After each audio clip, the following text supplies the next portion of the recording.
Recoméndovos poñervos xa a buscar esta fruta porque é unha delicia.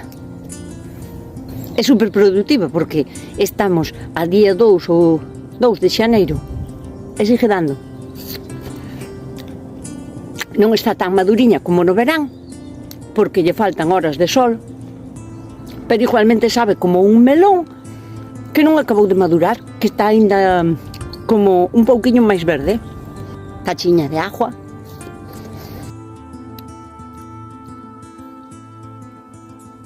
É unha delicia,